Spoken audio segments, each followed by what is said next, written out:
প্রথমবারের মতো কলিজা সিঙ্গারা বানিয়েছিলাম। কলিজা সিঙ্গারা আমার অনেক বেশি পছন্দের একটা খাবার। কিন্তু রংপুরে এই খাবারটা সচরাচর পাওয়া যায় না। তাই নিজেই ঘরে বানিয়ে নিলাম কলিজা সিঙ্গারা।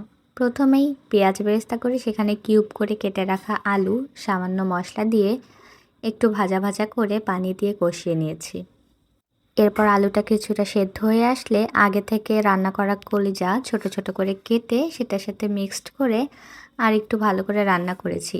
সিঙ্গারার জন্য ময়দা আগে থেকে মেখে রেখে সেটা 10-15 মিনিটের জন্য রেস্টে রেখেছিলাম। এরপরে সমান ভাগে ভাগ করে কেটে নিয়েছিলাম আর ছোট ছোট করে ডো বানিয়ে রাখছিলাম।